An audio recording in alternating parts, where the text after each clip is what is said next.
All right, guys, welcome back to Cardio DFS. Today, going with MLB. I told you guys I was working on MLB for the longest. So there's no NBA. I think NBA starts tomorrow. Starts back up tomorrow. 2-game slate. You already know how I feel about those. But just chopping it up with you guys for the MLB.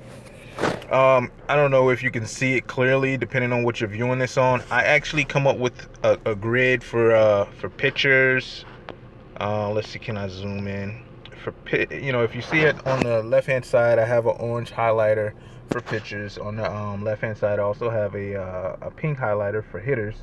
The yellow highlighting over like Milwaukee or Atlanta, meaning those are the ones I'm kind of like leaning towards looking at. I created this grid to actually give me direction on where I should look for batters and look for pitchers and so on and so forth. Yellow meaning interested, green meaning can be exploited, need to basically pay attention to it. Orange, if you see heavily orange markings, that means basically these teams or these batters can be exploited, or this pitcher can really be exploited. With the pink, pink corresponds with batters, orange corresponds with hitters. I'm sorry. Pink corresponds with batters, orange corresponds with pitchers.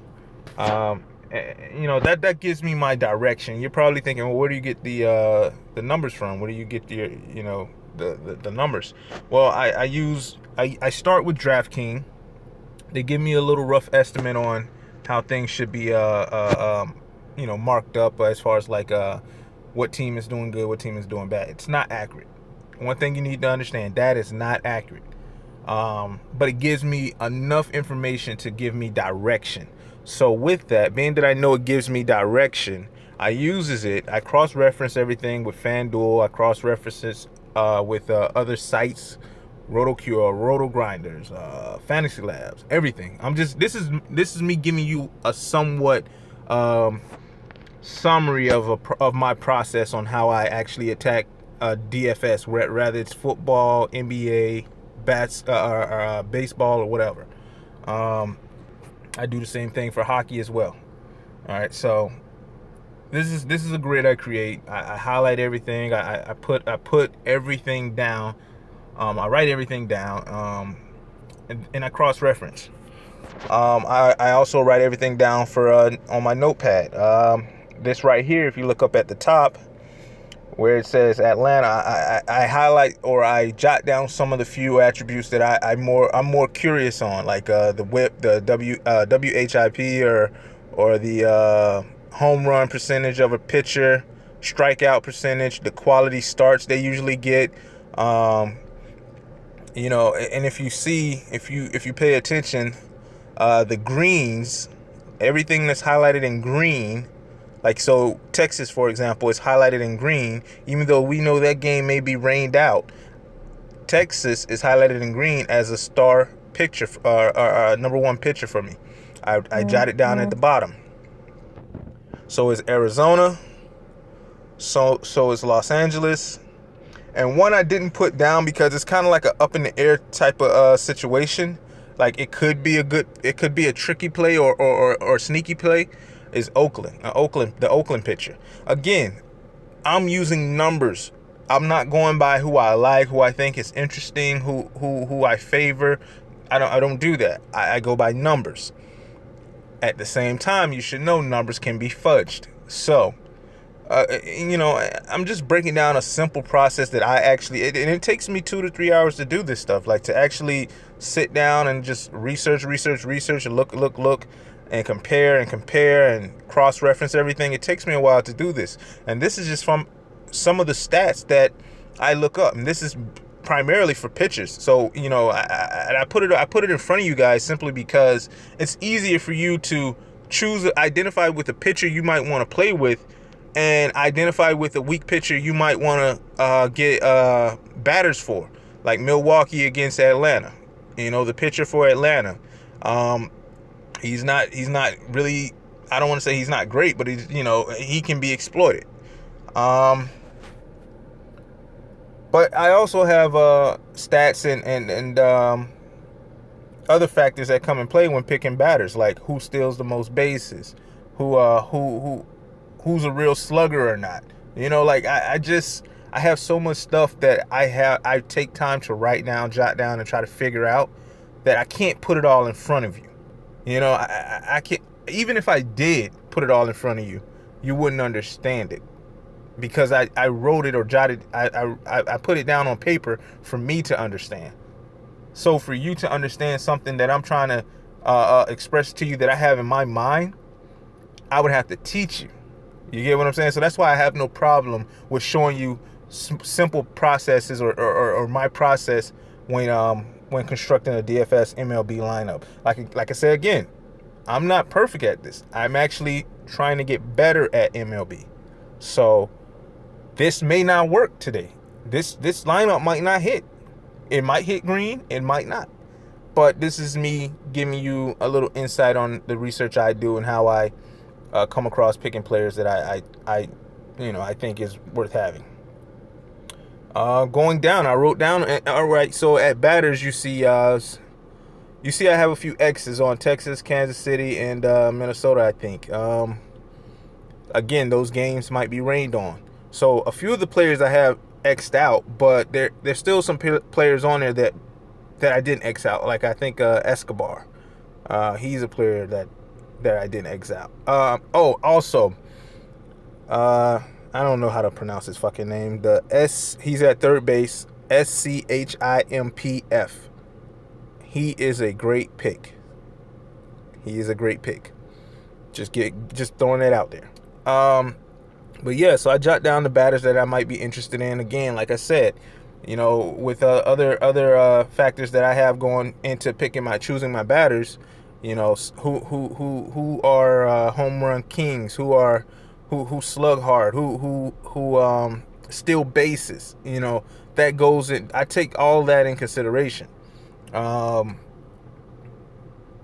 Again, I can't really show you all that because, like I said, in order for you to understand it, I would have to teach it to you. I mean, I could put it in front of you all day long. You still wouldn't get it or wouldn't know the method to my madness. And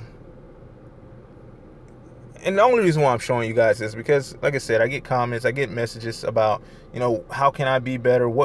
Honestly, research. Coming up with your own battle plan, your own strategy, your own routine on how to get things done or how to approach a DFS, whether it's MLB, basketball, NFL, whatever it is. Research will be your key, is the key factor to that. You can listen to people like me on YouTube. You can listen to other YouTubers. You can even buy lineups. However, the one thing I would say about buying lineups and players on YouTube, or not on YouTube, but for MLB, you gotta watch who's gonna play. And it's hard. It's not hard, but it's kind of hard to predict what batters are gonna fall into that rotation, because at the end of the day, you're gonna want a rotation of anywhere from, and I don't like the number one when it comes to a batter being up first.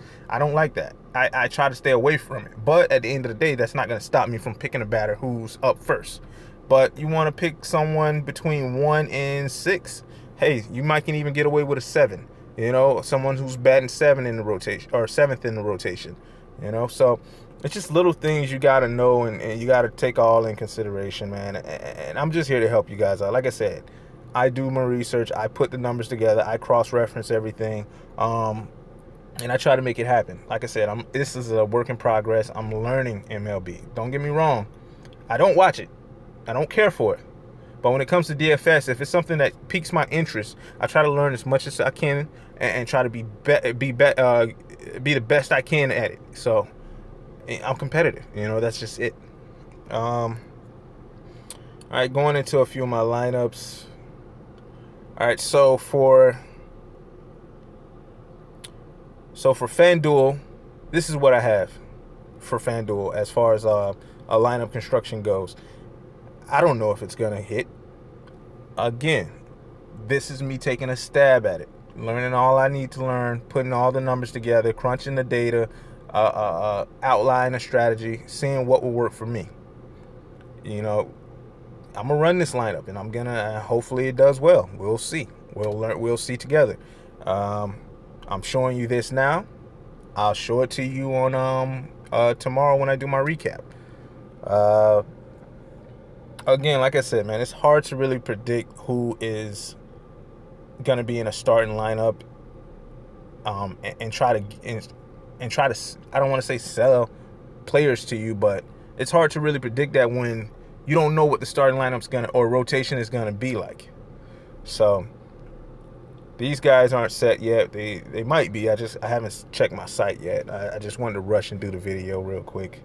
But yeah, this is my FanDuel lineup so far. I think I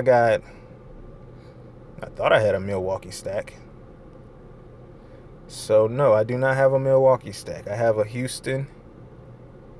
I guess I kind of got a mini Milwaukee stack, a mini Houston stack mixed with an Oakland. You know, I kind of have a few guys stacked, but yeah, whatever. Now, moving on to my DraftKings lineup.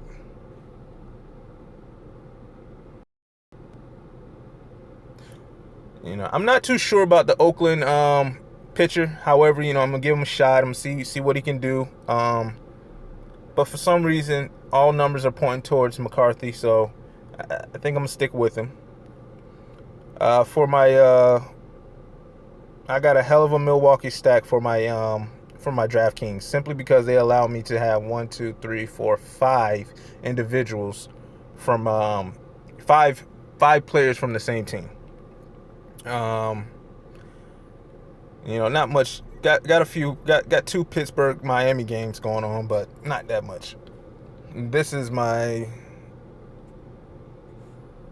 lineup for DraftKings. Actually, that's my, I want to say constructed lineup. That's my constructed lineup. Again, I try to make 3 lineups, but being that I'm kind of new at this MLB thing, we're learning together. I don't mind showing you this, because at the end of the day, if it hits, I make money. If it don't hit, oh well.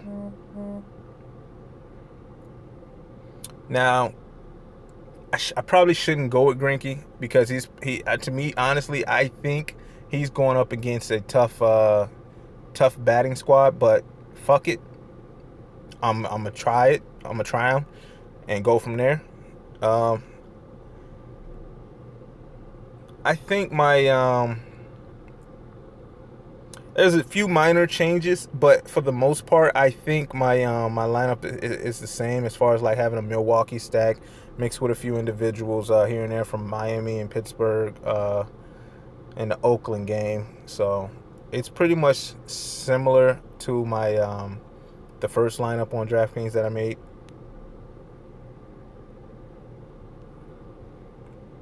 And that, you know, this is just me taking a stab at everything, man. And again, like I said, I actually do sit down and put in work to try to learn and gather all the information I can. You know, you're probably looking at this like, damn, what can I get it? You know, who does that shit?